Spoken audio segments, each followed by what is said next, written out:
أعوذ بالله من الشيطان الرجيم بسم الله الرحمن الرحيم والصلاة والسلام على رسول الله مارا منترين كاندانو أورا بسكو ماتين كوني كنغاني الجنة لمن كوني السلام عليكم ورحمة الله تعالى وبركاته لنكي أورو خرامو نيانتاغو أورا مولانا ترينين دي ديغان خانو يغنوا كنغاني أخرامو شيخ هارون غاكو ترينين دي هانا ديغو مغاكاتي هارون غاكوي koy men haruna gakui asare minay ana ken kono rangani holollo Sheikh Harun assalamu alaikum wa alaikum assalam wa rahmatullahi wa barakatuh lillahi alhamdu min qabli wa min ba'd wa sallallahu ala muhammad wa alihi wa sahbihi wa sallam wa allati ganana salli faren kamali sahabani ali dunkoni ke kesio linginda bawni fa basire sorongelina ke kesio deberi na sababunya siregebe yo xilliga kesio ke deberini yo an qawa ajabin pogullen nan kite fa basire le sa basire so sumaga yo kenya nyo kama wajibi aywa ona ikese ku ona jabi bona ande so robeni ga gollini dome an qawa inantu serebe geni an kai anna idafano ku madno ku anna sefeti togonga way alla nyagana alla ganne gollu ku susura gana bon ke togoni haruna gakku nyani madim pa basu lenchoma isare gakura gajagaya 88 nalo 89 la fenga nkite gakura gakura fay khaye rezonye ane kidira re khayina ganya madiboli re khayina ga ade gakura gidima ga yantengini be fangenya ni de menaga naam eyo tayyib mashallah ora kempam yo angarati 88 ro 83 gona so ngoku o gabe wano wano on ta kempam anna ko raw soni dankan neteri wala ona katna fami kitari sidi o kenga sine ngujine ade komo kebi aro tanchege ade sino segi mbange kenya aywa khasu tumundi bito karagandi no bi dinillah lengi ko ta ke Sheikh Harun wuna sino manme o ga wakati kebedi bolinka alhamdulillah mpay tengini tanjike ado sina bana irgani nga tanjike le bana kita inshallah aywa mashallah trini hilani be ko ma kati o kram Sheikh Harun Sheikh Harun yimme khara kan dingira ro kan dingirai ona mulla ona ken qaqatu alhamdulillah alla ganno gomdini sahabai ande kharangen joppan kisma ya maga alla ga hinni kengeni alhaji muhammad bundo gaku asiye tuwani jamanete abugu na daga kara ataku kharamunde nyakhande maga kharan lumonge be nyanya maga alhamdulillah di nyin tibunna hon kilu lingeni ni aya kharan noku amesi nati mesi kharan lumo be galu nga kharan lu khoro kusiyan khanim mama yai dado yali gaku aywa ni kenya noku parce que nyana kismeri fananga wala ni din kisma ya wuro ade kiye khari de fana furu wanki mo gonde fofo suwori geli ngante fo baka ne da batene biresu ngane telle noku su bo kharalle masugana ni soran kongo alla de ndema kenga ni sora ke tangana da batte kharalle masugana ni hizbo ni landini ngeni ano kunga nkilu nge njofe masuratu aywal mursalat lani kesu kongo tele na nimero kharami afalle nguyi nge tinto kati sino nyeri idilondi gidima ga gakura ale gakura ga tengini me madrasa nte gakura kenya kati 1998 ndaga gidima ga gakura ndaga ansina fananya no premani ndenya asina yilla kara gakura de kharange nokuni 98 99 aywa nde khara classe finlandi njopa gakura on tori gakura ikundunga gakura rempe classe ni keredia alla dinde masine sunya na premier ma classe karagandi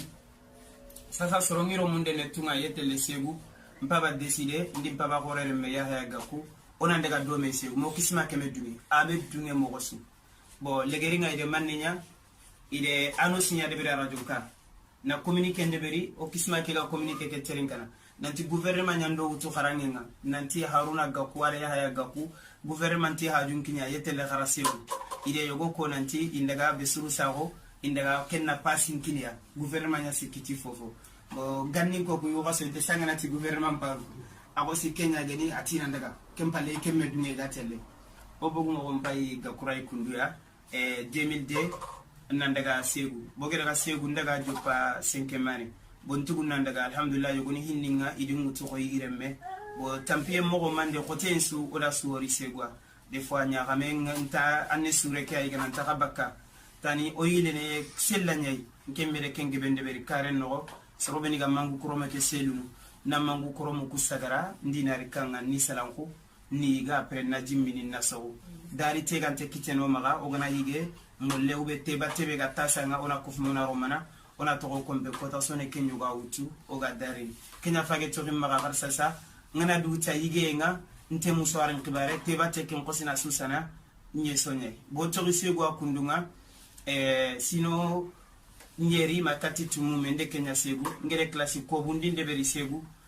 nyille ndaga kara yoga kembere balonya na lininda buru wala reken kanondi nyamula na nyabolo ketana nya parce que ngana bamako ni fendi alla dinde ma ngana daga équipe su final nga ona wutwa wala de balono ndin tankam masiri mais sara medunge mpaba de mo su de beri ntenya na bolo ketana ade mo gondambe su de beri ntenya na après gai concours le lycée Imam Malik kembere lycée Imam Malik igana mutu muntala nyani sari ga yillandi na nya mulazamatul faruq Usman Solu ni ga kebe khay yogona concours de be yogona daga bamako keme ade soronyeri o yande de be mele tanji ke serebani awuti parce que ante garange tugona ante wino ante igande fofosu angana gagné no nga so nan diplôme le nke gagné tele parce que kenya mulana nya boloketana ngani be gagné ngantin ndalla nya ga namaka kita le jabi ngani bakal linya sara sikandinya tanji keke seren loko mais kembere ngalla nyaage feti na kita yogoni ye wunu tima kita nge wunu pour kan kita parce que wi fay londi ni dina karange ndefe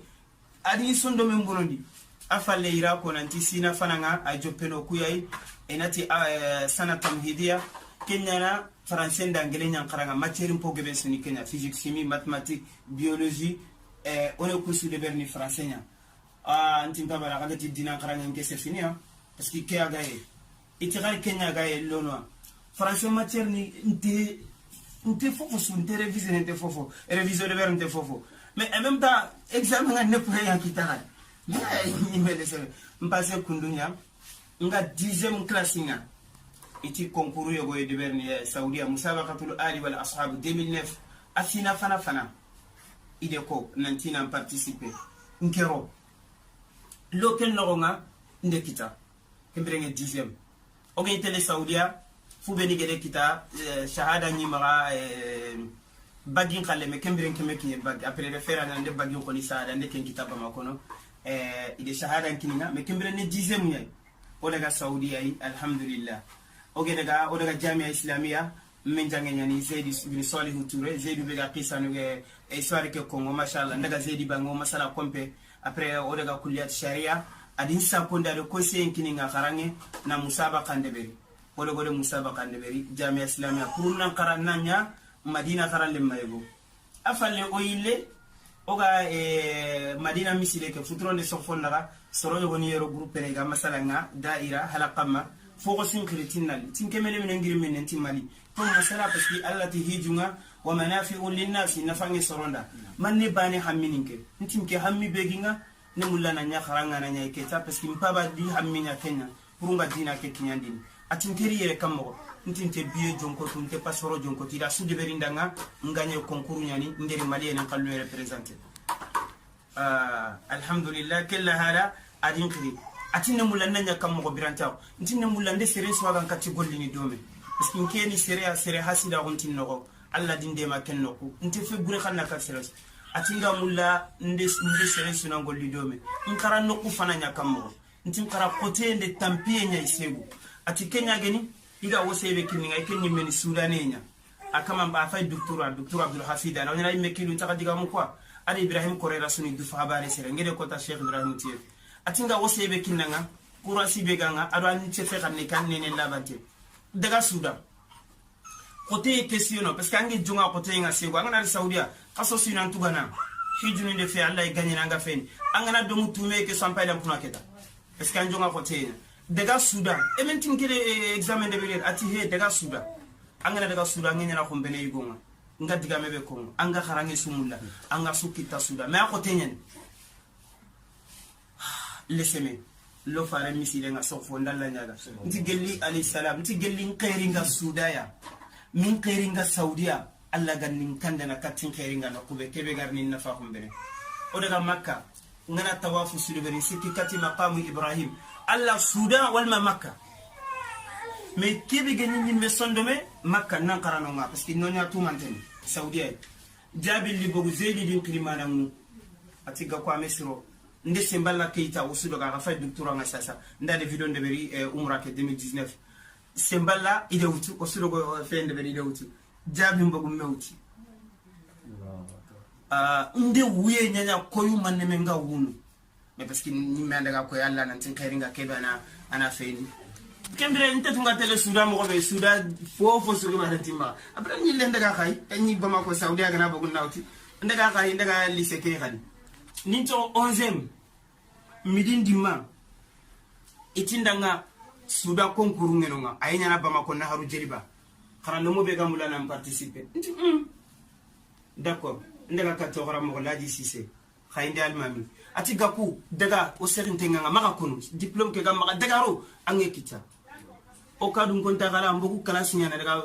fe Bamako bis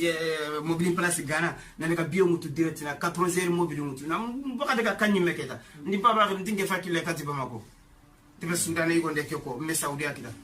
njo fe Bamako minuit illenkere 8h daga na haru jeliba o daga musabaka kedebe Abubakar tolo da sudede be ma kemme daga sina fana idu mutu kullati sharia wa dirasatul islamia après mpaba re khalsin khayri ni brusin kini bien kini maka 12e kinyadi wow ndindi wutu ndaga suda wala ndaga sino ndaga tinyano ga tele na examen de beri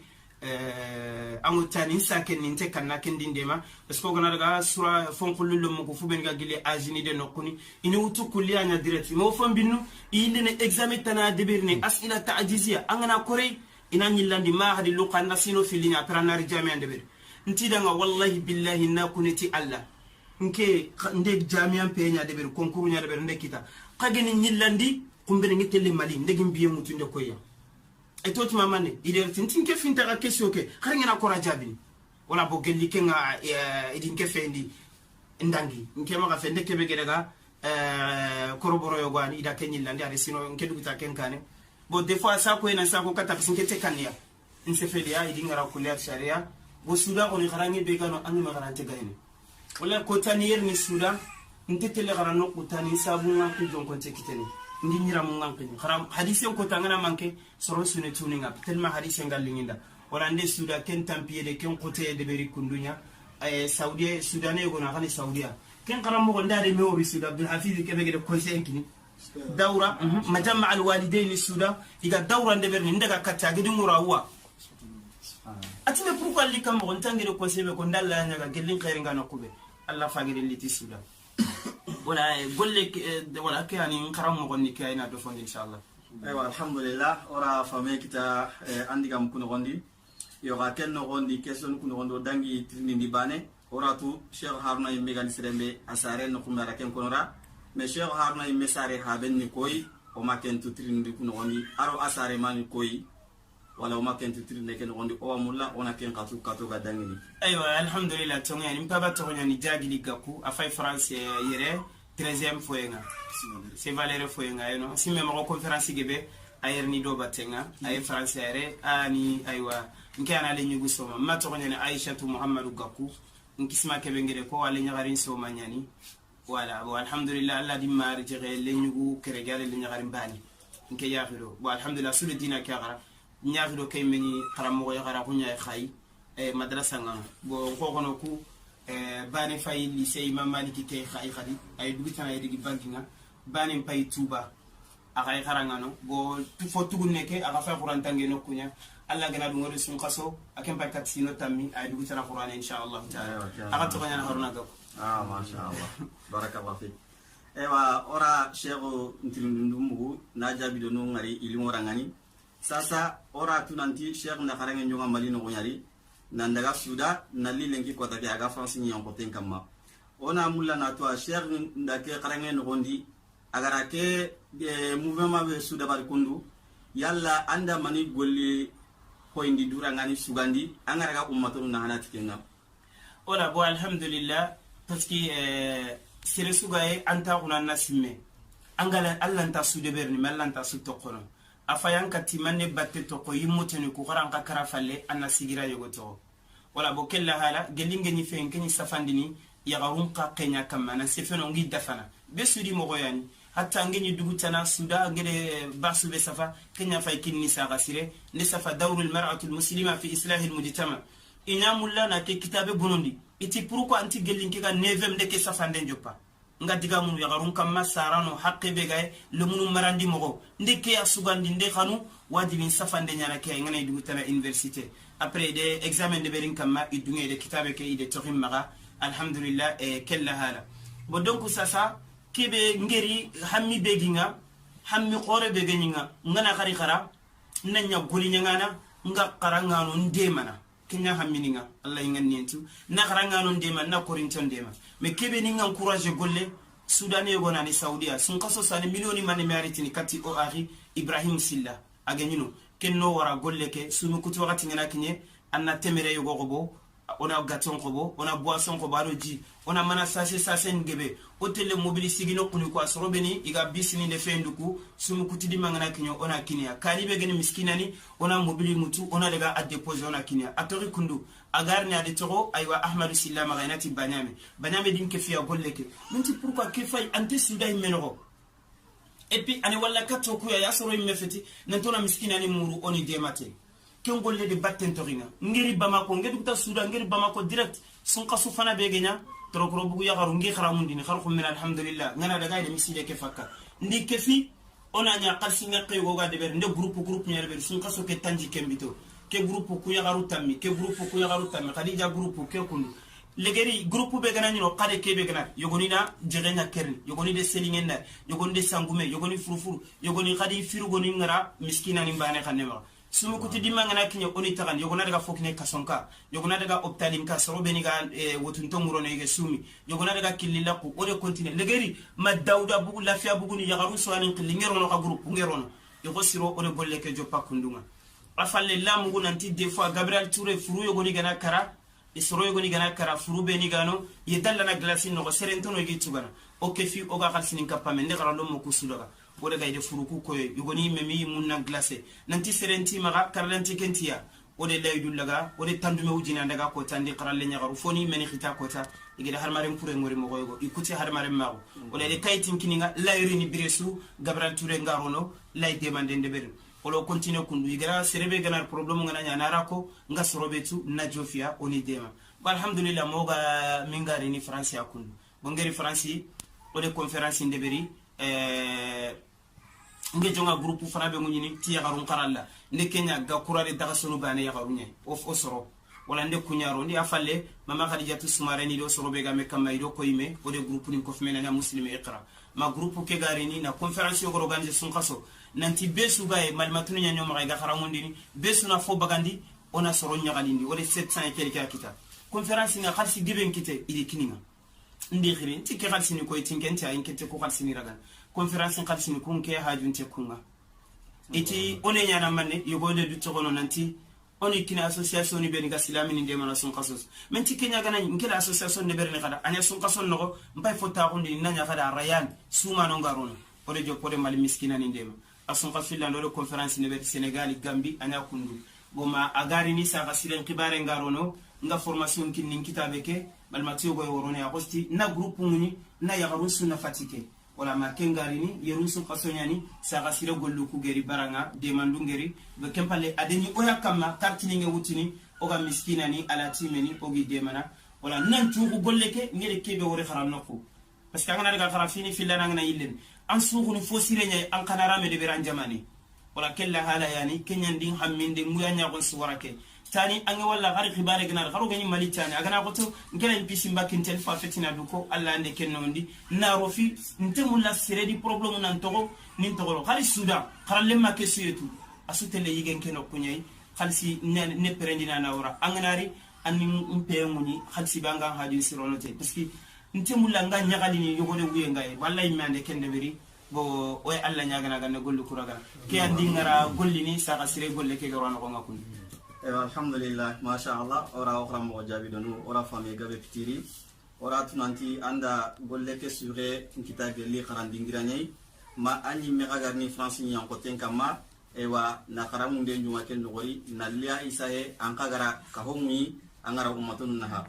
ken nogondi ora ngari france ni en côté kama ka hoygo wonu mana to ngani saga sire aro fa basire orangari anyana hike manka gondi hike aga golluna mani do mani kamma yo wa mulla trinkan dana ni umma ara ya galmo tuna fami kita kendi ka hobe gano ti fa basire aro sa gasire I golli ni mania katti soni karai aro soni kara ewa iga golle benyana soni kondangani ona mulla ona kenya tu sasa kundu ewa Cheikh Fadal طيب الله كان نقوم دين الصحابه خوي خا خنغا سروبي فباسير سرونياني ادي نودو موني تيليجرام انتي يا غرومباني afalle ke Cheikh Simbra de kinda tagebe haruna soro ha junya na ngojoninga drogo to groupe mun kela isankini atalla ko nginda ntinde mugu Cheikh Abdurrahman Kadeko apalle Cheikh Abdurrahman de groupe nyanguni nkutubani mbane ga yankanano ako tangede wori nyakan jinyambo ay mande muni nkutubani mbane nyankana kenga groupe ke daga makati siko ya alhamdulillah golle linya kundu igede ko augusti saga siregano yandi londi nan tona nya fa basire kamno fa basire nan simme ma ke to ko wure ay koyni beski saga sirente wandire mengal la tora ga te demana fa basirente wandire mengal la wiya nya ko ga te gilla ga demana angenya fa basire ngata ansiro na suara anyana la time sula fabe angenya saga sire anyana korinten sudanga saga ni manne anga saga ne katti kebe allah taala de kenya ko suratul qari ala gerenga fa ummuhu hawiya asaga no kunni hawiya allah rekhinanti ama Allah refri nanti ama yanino sagani sageno ko kenyani sagasire de fabasire Allah yimando golle ke fe ante sire su wala nan to daga dabatte na kanjo nan tv golle ongolli domi aswan volonté na angere sire su wori fabasire no wallahi gakum magri nanti longolli ay melini kadin ke filu nan golli Allah da kenyande golle ke jitandina denina ke to sukine ya gare suga sagasire biron no asu allini ngemulla nan golli Allah da asu allini tikenga o me daga katti sere sunanti lo wajibo ngolli domi e menandi du présenter nangol lallada wala kenya ni soronge ni du présenter nangol lallada wajibi alla do gollu tan khalifa naka jarebi gelli tongunya geni magare nyageni kenya de khibare ke jo fandire golli nyammo o gana ano infollondi o suwane fare ndeberini besuna girnan khane be gan katele fare be ragado ke andana ibe gan katikebe saga sire mamani ini kofme kartini ngono inari one okune de hadamare menyaga kisini mogobe dulle gana ina kube jarande wotunte alatime o golli mo gonni kebaniya o ma musomuru sere sukamma o do musomuru alla ya kamma golle suga e bonondi ndano nge falle ina magan ku tombonondi mina ka togon bonondi mina sikallo ga kamma me ko mengana ni golli ne alla da maga sere fay gella gana nyam kulle ngene alla da maga kono fofo suwa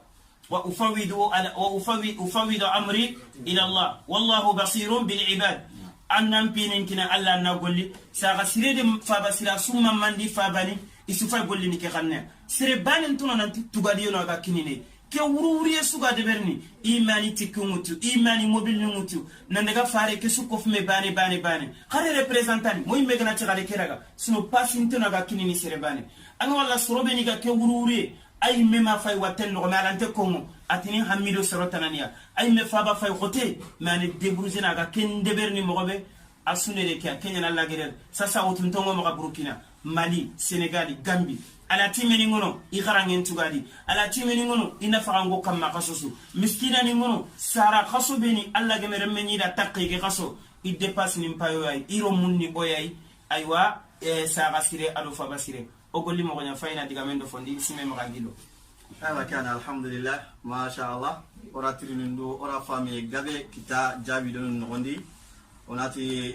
soni kondangani aro soni kanka mukano haramare me angana ho dabari osire andanya nyi mai osoni ko ngako ni talinde angana ho dabari gelli fobre andanya nyi mai ka soni konda tunanti ke ka ho biga kriye kun hibe gani saga siraro fa basire agara dingira batte be bagandi soni kara lenki kota tencha kuntenta soni kallemunga kyani soni kallemu onko afanke no kufinu ai finu benu igona hana dunari haro kallem palle kare kufinu igona hana kwani hinu mo ga ngabo drote nyana na adabari o bireke no gondi ke sababu dangani onati o kala mo ke na Cheikh Harun o wanwarini aro RP fabasire representant benu ga kahino yero kundu onu rawar ndenga katas komantenga ona don tike khibare be hake kundu o ga no gondi Allah ngolle nyani holla ke muyinte yana susukane sero sugare ya suriti Allah ina ngolli ken sababu dangani on ko no drogoto kay naso nya Allah subhanahu wa ta'ala ko tambe agatelle o sigindi imme jomme na ganedi so men ngara me kanuti Allah Allah wasro pinni kungani ona Allah subhanahu wa ta'ala nyaga elli Allah gante lo susigindi kensro wure Allah ganna o kitenda landi ke golle be o ga no gondi kundu Allah subhanahu wa ta'ala ganna no nyam warangani ona ta garo serembe ga dome aga ntilim ni kunyana ken na khara le moye Ibrahim Yusuf Jara o kuinde no kantane akati soni kara damantu sa aro terin kandano kare fa wasiro sa wasiro inshallah wa Allah ganno agamdi tagere wassalamu alaikum wa rahmatullahi ta'ala wa barakatuh حياكم الله جميعا. وعليكم السلام. ما شاء الله.